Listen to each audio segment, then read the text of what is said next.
something fun and special. I'll be ranking my top 5 Casio watches.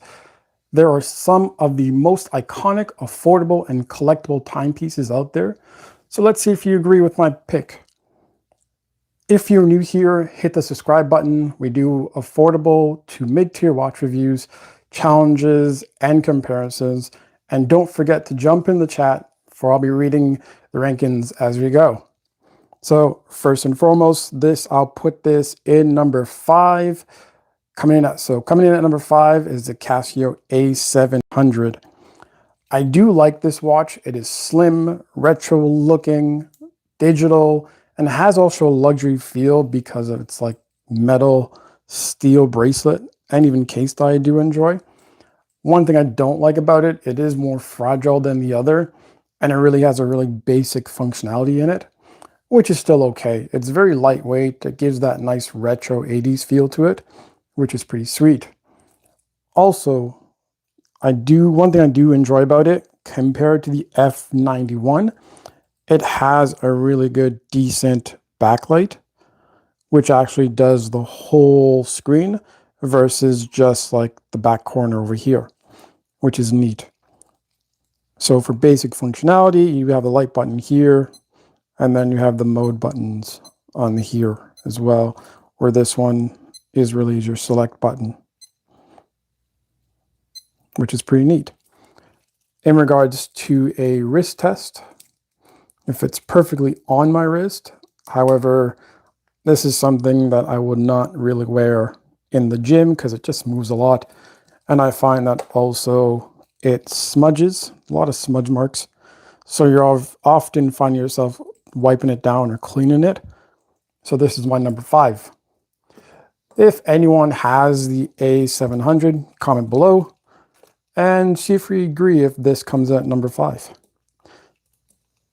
At number 4 is the good old Casio calculator watch, the CA53W. This is very iconic, especially because it appears in movies such like the Back to the Future. It also comes in Breaking Bad, if I'm not mistaken, and I've also seen it in The Office. Dwight had this watch in one of those episodes. So here's the Casio CA53, which is pretty neat. I do love this because it has a nostalgia feel to it. It is very different and unique because it has a calculator functionality on it, and it really gives that pure retro vibes. You don't see this anymore in watches. This is probably like the watch which has the most buttons available. One thing I don't like about this, so you'll hit this button here. So its primary function would be the actual calculator. So for something simple, so 88 divided by 2, you'll get 44. So it works exactly like a calculator is supposed to be. The issue that I had with it is that this button here, so button B, is what you have to use for when you have to change the time or start the stop clock as well. It's really just really small, which I'm not a big fan of it.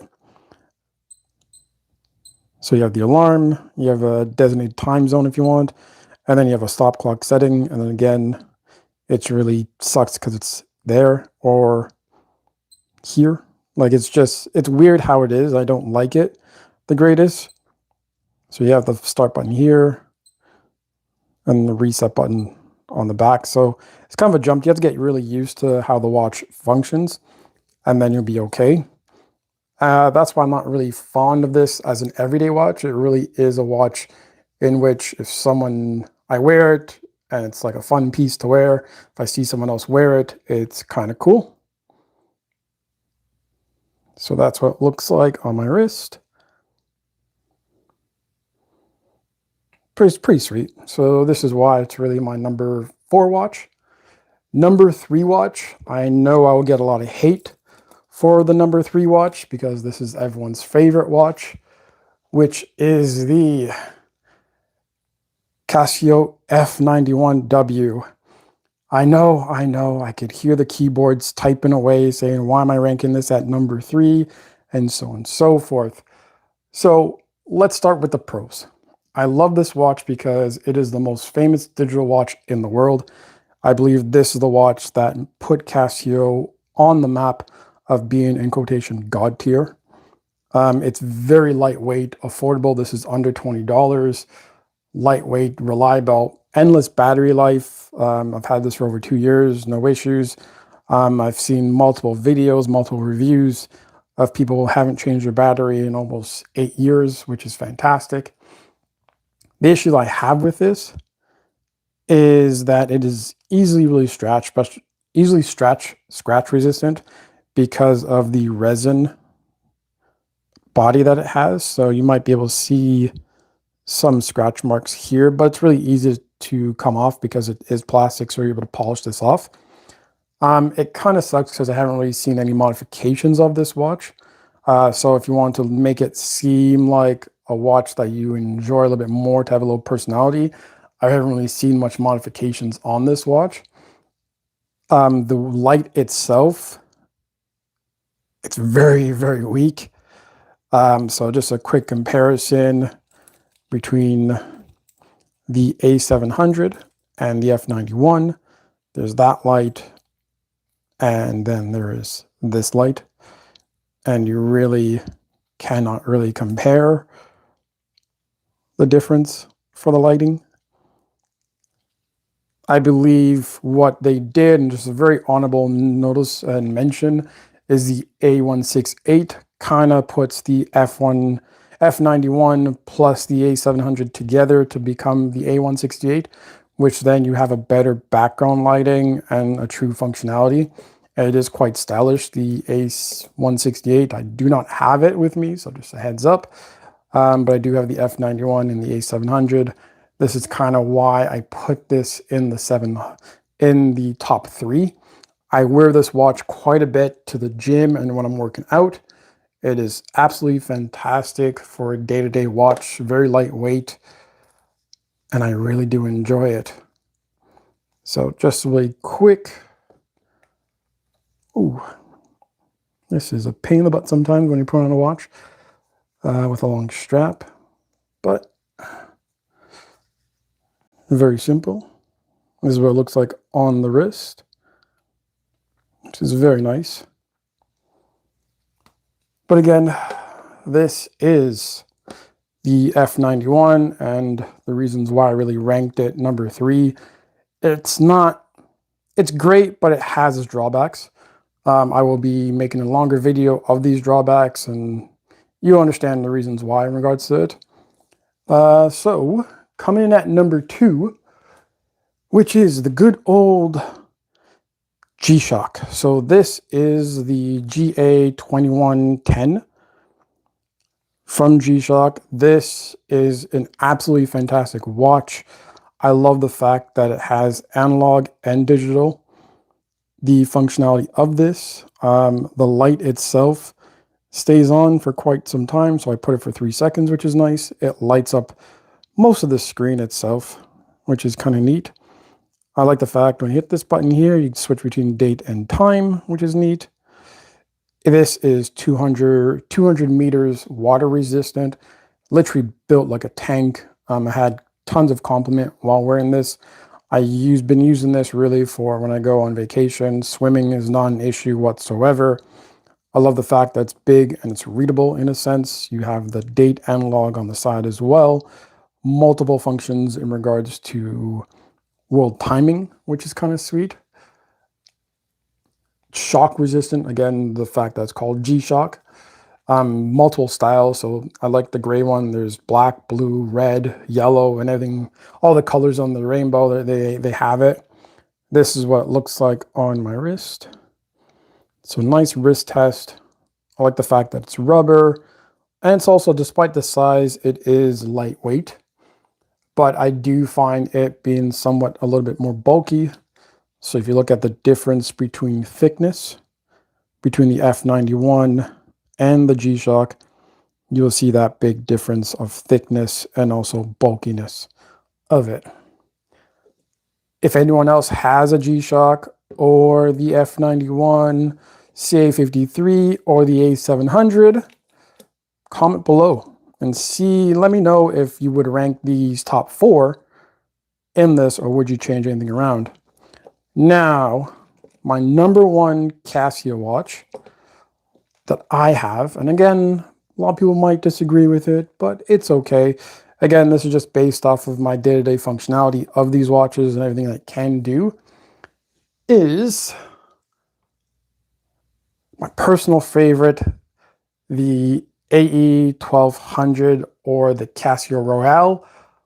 I know. Compared to the F91, anything like that, you're like, why this, why this? Honestly, this watch is fantastic. Compare like it's very easy to read the time on this one, very large font on it, has multiple time zones in which you're able to do this. The light of this is absolutely stunning, so it lights up the whole background, which makes it very easy to read in any darkness whatsoever. It's similar to the A700's light, but again, just a bigger screen of it. I have seen multiple mods on this. You could change the case, you could change the background of this watch. I love the fact you could change even the strap itself. I like the fact also you have the digital analog on the side here, similar to the, not a digital version, but an analog for the G-Shock, but this is just digital. So you both have digital analog, a digital analog and a digital number for it, which is kind of neat. Multiple mode sections. So in the mode here, you have the alarm you could put on, which has 5 different alarms you have. You could do a countdown. You could do a stopwatch as well. And then even over here, you're able to set up to 5 time zones. If you need to, just add a push of a button instead of really searching for it, which is very neat and cool.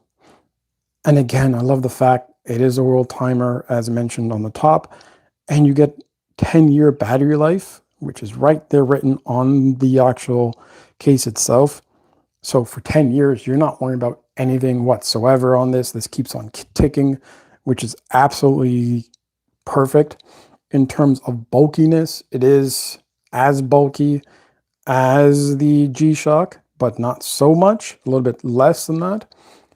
But the fact that it is square, similar to the CA53, also similar to the F91 and the A700, it fits perfectly on the wrist with no problems whatsoever. And it's kind of neat with, I believe, Casio, when you see other people on the street and you see them with Casio watches, you're just like, oh, hey, there's a Casio watch. You're like, oh, you actually have a neat conversation with people that have Casio watches. I don't know if there's anything like that in the industry that other brands have that, and you have that quick connection with random strangers. So it's kind of neat to see other people out there with Casio watches. But yes, this is one of the reasons why I love this as a number 1 watch. Couple cons with this: it has a resin strap, and the whole thing is resin, but it does feel kind of cheap. But at the same time, you can mod it and have like a leather strap if you wanted to on this watch itself, or even change the case to a metal case, which will make this 10 times better. So just a quick highlight: top 1 out of my top 5. So ranking number 1 is the AE1200. Number 2 is my G-Shock. This is the GA2110. Number 3 is the F91W, which is again number 1 sold watch in digital history, to pretty much. Then you hop into the CA53 or the Casio calculator watch. And then finally, number 5 is the it is A700. This is the A700 from Casio. So comment below if you would rank them the same way, or what do you think should come in number 1? Thank you so much. And I really do hope you enjoy it. Subscribe. This is very bright. Hope you like, comment, and subscribe. And there'll be definitely more challenges, rankings for my other watches I have as well. So stay tuned and goodbye.